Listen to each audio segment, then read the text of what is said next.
Reforço chegando, o atacante Andrés Gomes já está em viagem, chega no Rio de Janeiro hoje e teremos novidades para trazer para vocês no transcorrer no vídeo. Tem dois jogadores, um que foi especulado no Vasco e acertou com um novo clube e outro que é uma novidade que o Vasco tentou abrir conversa para entender a situação. Devemos ter modificações e movimentações na nossa zaga com a saída do João Vitor e também vamos aí dar uma passeada na janela de transferências feita pelo Alexandre Matos. Com a saída do João Vitor, o balanço é desastroso. E também vamos falar da renovação de contrato possível aí do atacante Ryan pensando em venda. Essas e outras informações você vai ouvir aqui após a vinheta. Roda a vinheta!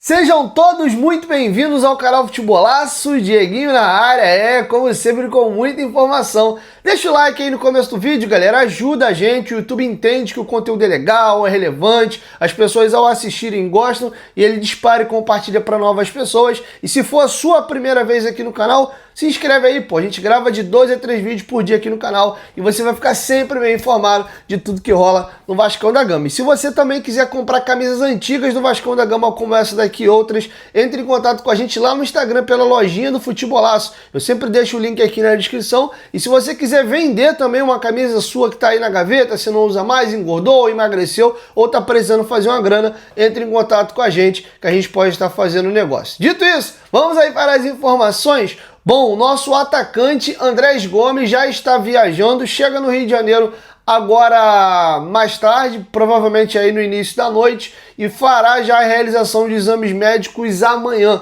Tudo acontecendo, sendo regularizado, deve ser opção para o confronto do Juventude, caso o Fernando Diniz queira esperar mais um pouquinho, para o jogador treinar com calma, etc., pode ficar disponível para o confronto do próximo final de semana, tá bom? Então, esse é o registro sobre o Andrés Gomes. Outra situação, o Vasco sondou a situação do meia Bruno Zapelli, do Atlético Paranaense. O Furacão está bem enrolado ali na Série B, está mais próximo hoje da zona de rebaixamento do que do acesso. E ele fez dupla aí, inclusive um era o arco, outro era a flecha, com o Verratti no Belgrano. Porém, essa primeira consulta aí o Furacão não se interessou muito não. Saiu uma especulação de que vai ter oferecido alguns jogadores para fazer uma troca ali, pelo menos de empréstimo por empréstimo, mas isso foi desmentido. Por enquanto foi uma consulta. Acho um baita jogador, acho difícil o Atlético negociar ele nesses moldes. É um jogador que tem valor de mercado, eles pagaram uma grana legal e devem só topar fazer negócio com o jogador vendido, assim como foi com o Coelho, por exemplo, e também com o outro cara que tá hoje no Fluminense, o cabeludinho. Fugiu o nome dele aí, daqui a pouco eu lembro.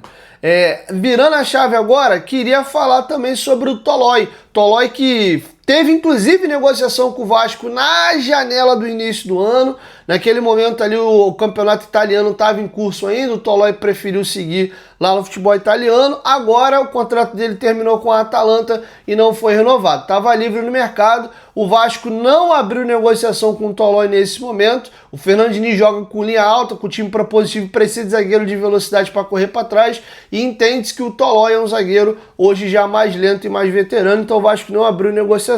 Fato é que o Rafael Tolói acertou o retorno dele para o São Paulo. Contrato válido por uma temporada e meia até o final de 2026. Zagueiro já de 34 anos de idade. É o mais novo reforço aí do tricolor do Morumbi. Então, Rafael Tolói, para quem tinha alguma expectativa, não vem ao Vasco da Gama. Cauã Barros, o jogador teve o nome já no bid, o novo contrato dele estendido até o final de 2027. Já temos a foto oficial do nosso novo ou do retorno do nosso volante, tá bom? Então tá feito o registro para vocês. Essas são algumas informações nesse momento e atualizações no que tange a janela de transferências. Olha, o Vasco precisa vencer o Santos urgentemente, é um confronto direto e a água tá mais que batendo na nossa bunda já, e a única chance da gente minimamente aspirar sair da zona nessa rodada é com uma vitória contra o Santos fora de casa e um tropeço do Vitória. E o Vasco vai ter um caldeirão ali contra.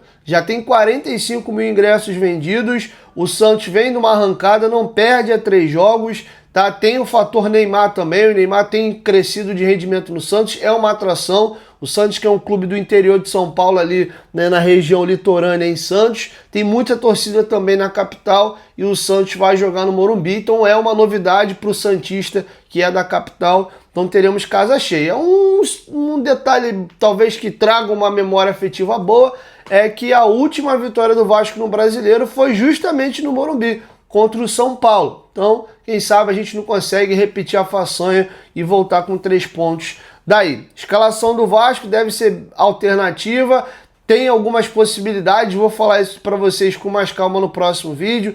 Pode ser o Puma de ponta, o Garré pode ganhar uma opção no meio, pode ser o David entrar na beirada ali, ou entrar de camisa 9 direto. Tem algumas possibilidades, mas eu vou deixar para tratar isso com vocês com mais calma no próximo vídeo. Mas o que eu queria falar agora mesmo com vocês é a janela desastrosa que o Alexandre Matos fez no Vasco sob a batuta da 777. O João Vitor saiu, foi vendido agora para o CSKA por 4,5 milhões de euros, com o Vasco podendo morder 25% de uma negociação futura, isso se o jogador for vendido novamente. E a situação é a seguinte: o Alexandre Matos contratou 9 jogadores enquanto foi nosso executivo. Vamos aos nomes e às situações. O João Vitor foi o primeiro. Ele pagou à época 38 milhões de reais no jogador, que acabou de deixar o Vasco nesse momento por mais ou menos 28 milhões. Estamos tomando um prejuízo hoje aí na casa de mais ou menos aí 10 milhões de reais. Tá bom? O Adson foi pago nele 26 milhões e 700 mil reais, sendo que o Adson demorou para engrenar no começo, depois arrebentou, mas infelizmente em agosto teve a lesão da tíbia, ficou aí muito tempo fora, voltou e continuou, né, meio que não rendendo o que rendia antes, e por fim, nessa pausa para a Copa do Mundo de Clubes, durante uma sessão de treinamentos, tomou uma pancada e fraturou o mesmo local. Então o Adson, que sim, de fato tinha dado muito certo, porém, ao todo aí já vai completar 2 anos de Vasco, ele dificilmente volta a atuar nessa temporada e pelo problema da lesão vai ter jogado pouco com a camisa do Vasco. Foi um reforço que deu certo, mas por questões clínicas a coisa não tem andado. Esse aqui é disparado o pior negócio da era SAF do Vasco. O Vasco conseguiu a pachorra de pagar 24 milhões e 800 mil no Juan Esforza, jogador que nem banco de reservas pega na maioria das vezes. É o jogador Canal 100, que infelizmente tem técnica, mas parece que é jogador de futebol na época inapropriada para questão física que ele tem. Tem recurso, tem qualidade, visão de jogo, passe curto, bola longa, mas é muito lento, não tem pegada, é um jogador sem intensidade, joga trotando e o futebol não permite mais esse tipo de coisa, pelo menos em ligas aí de alto nível. E o Esforza nem banco pega no Vasco na maioria dos jogos. O Vasco tenta fazer negócio e até agora não está conseguindo. Além disso, tomamos transfer ban nessa brincadeira aí. O Cleiton Silva, esse é o caso emblemático, chegou aqui, fez 4 jogos apenas com a camisa do Vasco, a torcida do Vasco batia nele nesses poucos jogos. Quando foi negociado por empréstimo ao Rio Ave, com opção de compra pelo mesmo valor que a gente pagou, todo mundo achou legal, ou a esmagadora maioria achou bom. Porra, esse bagre aí não era nem para ter vindo, já não ia jogar mesmo, ia ser reserva do Verratti. O cara desandou a fazer gol lá em Portugal e tá para ser vendido agora por mais de 100 milhões de reais. Olha que loucura. Agora que deu muito certo, tá todo mundo reclamando, mas na época a própria torcida do Vasco aí torceu o nariz.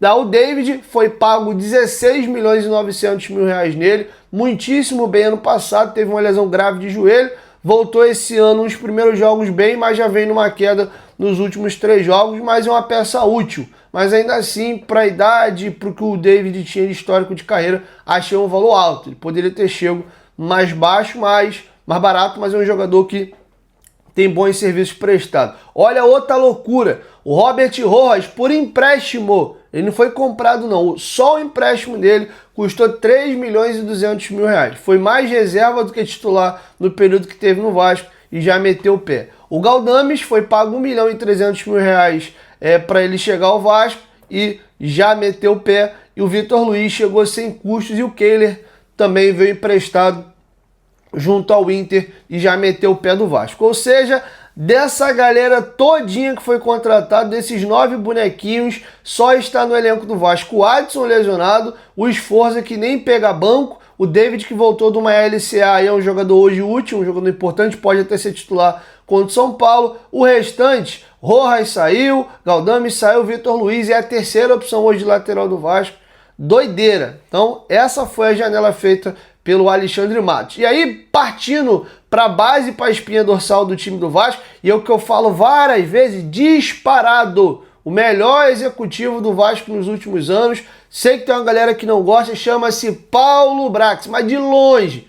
Só para vocês terem uma ideia, o Paulo Brax saiu do Vasco em dezembro de 2023. Já tem 1 ano e 8 meses que ele meteu o pé e a maioria dos jogadores titulares do Vasco ainda foi contratado por ele. Vamos à espinha dorsal do Vasco. Léo Jardim, quem contratou? Paulo Brax. Paulo Henrique, titular, quem contratou? Paulo Brax. O reserva dele, que começou a ganhar espaço com o Diniz, inclusive jogou até de lateral esquerdo na rodada anterior, Puma Rodrigues, quem contratou? Paulo Brax. Zaga pela direita, era o João Vitor, contratado pelo Alexandre Matos, está de saída.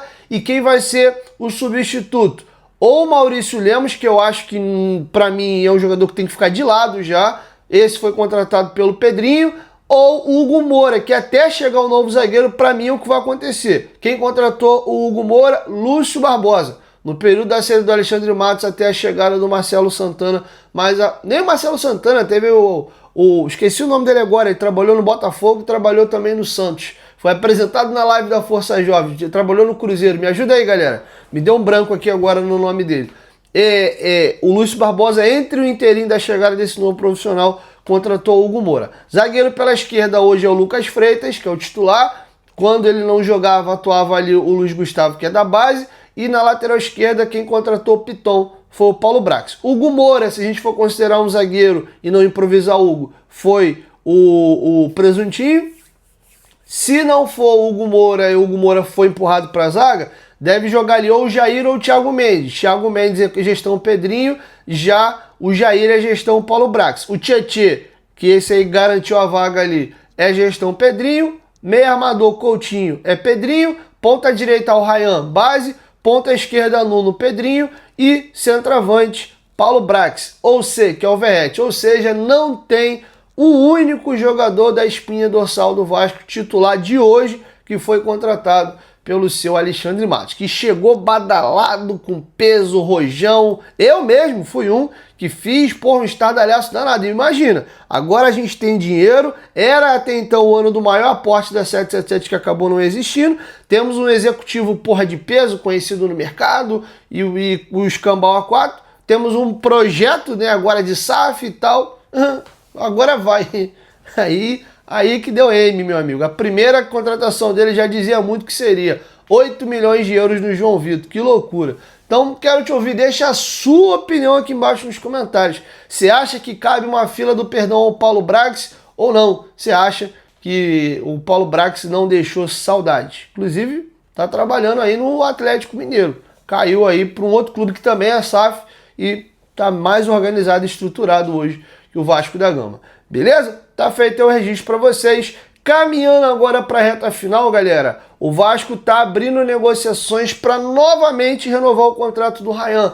A multa do Ryan hoje é próxima de 40 milhões de euros. O Ryan tá arrebentando e o Vasco vai tentar fazer uma forcinha para ver se consegue um caraminguá melhor. Então o Vasco deve estar chamando o Ryan para renovar de novo, aumentando o tempo de contrato e a multa rescisória. Tá bom? Vamos aguardar. Tem vindo alguns rumores ali do mundo árabe de que pode chegar uma proposta de 35 milhões de euros para contratar o jogador. A ver, tá? Eu acho meio difícil o Vasco chegar nesse montante, mas vamos ver. Mas de qualquer forma será uma grande venda o Ryan. Tomara que o Vasco venda para um clube, caso venda agora, que tope pegar o Ryan em janeiro. Hoje o Vasco perdeu o Ryan, ainda mais na situação de tabela que a gente está enfiado, eu acho muito preocupante. Dificilmente a gente vai repor isso aí à altura, então a gente primeiro tem que focar em não cair. Tá? E se for clube europeu e tal, às vezes eles, num primeiro momento, pegam o jogador para adaptar e tal, talvez consiga explicar a nossa situação e fazer o negócio dessa forma. Vender agora e entregar só em dezembro. ou não, esperar para vender em janeiro, que não é a principal janela europeia. E pra gente, eu sei que pro Ryan talvez não seja o melhor cenário, mas pensando em grana, o mundo árabe, principalmente os clubes lá que tem um investimento pesado do fundo de investimento do governo saudita, a gente consegue uma grana melhor. City, Paris Saint-Germain, Chelsea e o mundo árabe são as equipes que normalmente costumam casar uma grana mais pesada. O Real Madrid também, mas o Real acho que não vai atrás de um novo ponta promissor por agora não. Vamos aguardar, beleza? Beijo no seu coração, saudações vascaínas e até logo mais com a nossa segunda edição. Tamo junto, ó. Quiser comprar a camisa do Vascão ou vender aquela que tá encostada aí, chama a gente lá no direct do Instagram. Tamo junto.